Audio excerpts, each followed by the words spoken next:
Hello আমার গল্পপ্রিয় বন্ধুরা, কেমন আছো সকলে? আশা করছে অনেক ভালো আছেন। তো বন্ধুরা, আমি মোহিনী আজ তোমাদের শোনাবো দারুণ একটি গল্প, তাই হেডফোন কানে লাগিয়ে বসে পড়ে যাও। গ্রামের নাম রূপপুর। দিগন্ত জোড়া সবুজ ধান খেয়ে তার মেঠো পথের ধারে ফুটে থাকা বুনো ফুলের শান্তিতে ঘেরা এক জগৎ। এই গ্রামেরই এক প্রান্তে থাকত মোহিনী। টানাটানা চোখ, ঘন কালো চুল আর শ্যামলা মুখে এক অদ্ভুত মায়া নিয়ে সে ছিল যেন গ্রামেরই প্রতিচ্ছবি, সরল, সুন্দর আর শান্ত। তার বাবা হরিপদ দিনমজুরের কাজ করতেন, আর মা লক্ষ্মী পরের বাড়িতে কাজ করে অনুমতি সংসার চালাতেন। অভাব তাদের নিত্যসঙ্গী হলেও মোহিনীর চোখে ছিল এক রাস স্বপ্ন। প্রতি রাতে দাওয়ায় বসে সে যখন দূরের শহরের টিমটিমে আলো দেখত, তখন তার মনটা ডানা মেলে উড়াল দিত। সে ভাবত ওই আলো ঝলমলে শহরে জীবনটা কতই না অন্যরকম। কিন্তু সেই স্বপ্নময় জীবনে হঠাৎই কালো মেঘ ঘনিয়ে এলো। মোহিনীর বাবা হরিপদ কঠিন অসুখে শয্যাশায়ী হলেন। গ্রামের ডাক্তার জবাব দিয়ে দিলেন, বড় ডাক্তার দেখাতে হলে শহরে নিয়ে যেতে হবে। কিন্তু টাকা কোথায়? সামান্য জমানো টাকা আর মোহিনীর উপর মল জোড়াও যথেষ্ট ছিল না। উপায় না দেখে গ্রামের এক পরিচিত কাকার মাধ্যমে মোহিনী শহরে কাজ করার সিদ্ধান্ত নিল। মায়ের শত আপত্তি আর চোখের জলকে সঙ্গী করে সে কলকাতা ট্রেনে চড়ে বসল। জানালার বাইরে সোনালু গ্রামটা যখন একটু একটু করে মিলিয়ে যাচ্ছিল, তখন তার বুকটা ভয়ে আর উত্তেজনায় কাঁপছিল। সে কি জানত এই শহর তার জীবনকে কোনো খাতে বয়ে নিয়ে যাবে? কলকাতা শহরটা যেন এক বিশাল দৈত্য, কোলাহলপূর্ণ, ব্যস্ত আর অচেনা। হাওড়া স্টেশনে নেমে মোহিনীর মাথা ঘুরে গেল। তার কাকা তাকে শহরের এক অভিজাত এলাকা বালিগঞ্জ এক বিশাল বাড়িতে নিয়ে এলেন। বাড়ির নাম শান্তিনিবাস চৌধুরী বাড়ি। বাড়ির কর্তৃক মিসেস শর্মিলা চৌধুরী ছিলেন একজন রাশ ভারী মহিলা। তিনি মোহিনীকে আপাদমস্তক মেপে নিয়ে বাড়ির কঠিন নিয়মকানুন বুঝিয়ে দিলেন। ঘর মোছা, বাসন মাজা থেকে শুরু করে রান্নাঘরে সাহায্য করা সবই করতে হবে। মাইনে সামান্য হলেও অসুস্থ বাবার মুখটা মনে করে মোহিনী সবকিছু মেনে নিল। চৌধুরী পরিবারে কর্তা মিস্টার অমিতাভ চৌধুরী, তার স্ত্রী শর্মিলা এবং তাদের একমাত্র ছেলে রাহুল থাকত। রাহুল তখন বিলের থেকে ছুটিতে বাড়ি এসেছিল। প্রথম কয়েক মাস মোহিনীর খুব কষ্টে কাটল। শহরের জীবনের সাথে মানিয়ে নিতে তার ভীষণ অসুবিধে হচ্ছিল।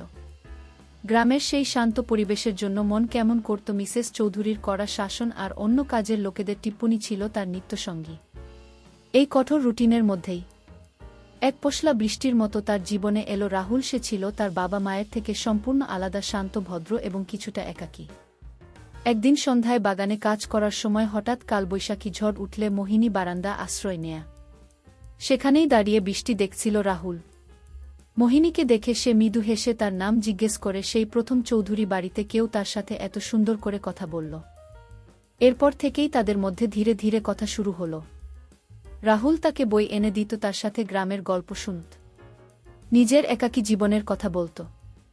মোহিনী রাহুলের মধ্যে এমন একজনকে খুঁজে পেল যে তাকে শুধু কাজের মেয়ে হিসাবে নয়, একজন মানুষ হিসেবে সম্মান করত।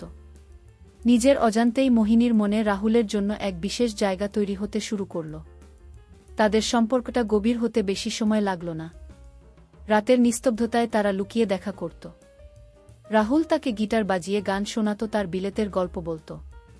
একদিন রাতে আবেগের এক মুহূর্তে রাহুল মোহিনীর হাত ধরে বলল, মোহিনী, আমি জানি না এটা কিভাবে হলো, কিন্তু আমি তোমাকে ভালোবেসে ফেলেছি।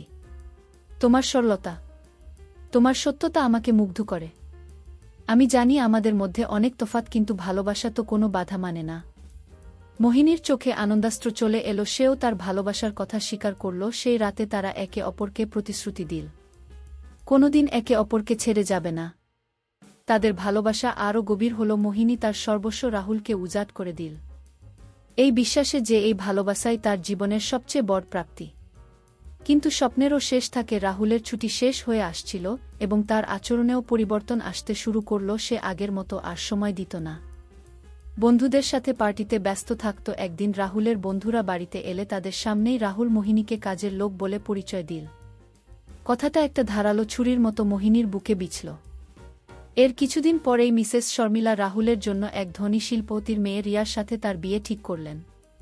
রাহুল মোহিনীকে বোঝানোর চেষ্টা করল যে সে শুধুমাত্র বাবা মায়ের মন রাখার জন্য এসব করছে, কিন্তু তার ভালোবাসা শুধু মোহিনীর জন্যই ঠিক। এই সময়টাতেই মোহিনী বুঝতে পারল সে মা হতে চলেছে। তার শরীরে রাহুলের ভালোবাসার চিহ্ন। সে ভেবেছিল এই খবরটা শুনে হয়তো রাহুল সব বাধা অগ্রাহ্য করে তাকে গ্রহণ করবে, কিন্তু তার ভাবনা ভুল ছিল। এক রাতে যখন সে রাহুলকে এই খবরটা দিল, তখন রাহুলের মুখ ভয়ে ফ্যাকাশে হয়ে গেল। সে চিৎকার করে বলল, এটা অসম্ভব। এই সন্তানের সাথে আমার কোনো সম্পর্ক নেই। তুমি একটা কাজের মেয়ে আর তোমার জায়গাও সেখানেই, টাকা পয়সার লোভে তুমি আমার জীবনটা নষ্ট করতে চাইছ। মোহিনীর পায়ের তলার মাটি সরে গেল। যে মানুষটাকে সে তার জীবনের সবকিছু ভেবেছিল, সেই মানুষটার মুখেই কথাগুলো সে বিশ্বাস করতে পারছিল না। পরদিন সকালে মিসেস চৌধুরী মোহিনীকে চুরির অপবাদ দিয়ে বাড়ি থেকে বের করে দিলেন। অসহায় গর্ভবতী মোহিনী যখন শেষবারের মতো রাহুলের দিকে তাকালো, তখন রাহুল মুখ ফিরিয়ে নিল।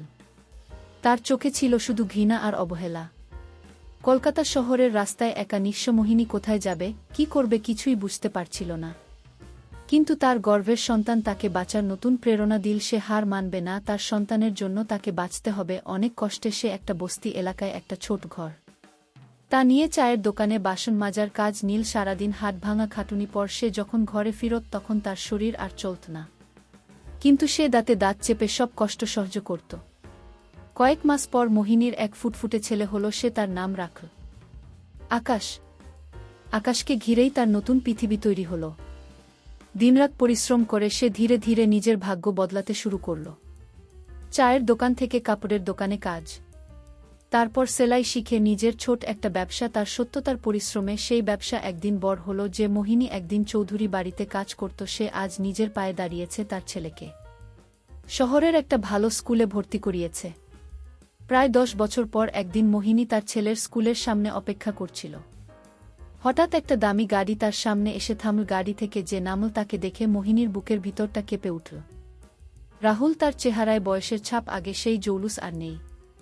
মোহিনীকে দেখে তার চোখেও ফুটে উঠল বিস্ময় আর অপরাধবোধ। রাহুল কাঁপা কাঁপা গলায় জিজ্ঞেস করল, মোহিনী তুমি এখানে? মোহিনী শান্ত কিন্তু দৃঢ়ভাবে উত্তর দিল, হ্যাঁ, আমার ছেলের জন্য অপেক্ষা করছি।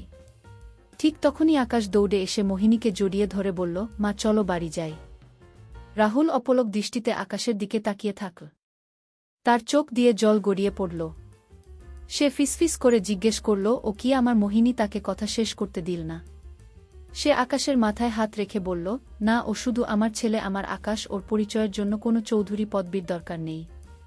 এই বলে মোহিনী তার ছেলের হাত ধরে নিজের নতুন জীবনের পথে এগিয়ে গেল। পেছনে পড়ে রইল রাহুল, তার অসম্পূর্ণ ভালোবাসা আর এক রাশ অনুশোচনা নিয়ে। মোহিনী সেদিন বুঝতে পেরেছিল সে রাহুলকে হারিয়ে আসলে নিজেকে খুঁজে পেয়েছে। যে ভালোবাসা আত্মসম্মান কেড়ে নেয় তা ভালোবাসা নয়। রূপপুর গায়ে সেই সহজ সরল মেয়েটি আজ শহরের বুকে এক স্বনির্ভর শক্তিশালী নারী, যার পরিচয় তার নিজের কর্মে, তার মাতৃত্বে। বন্ধুরা, আজকের গল্পটি এই পর্যন্তই। দেখা হচ্ছে আগামী নতুন কোনো ভিডিওতে। ততক্ষণ সবাই ভালো থাকবেন।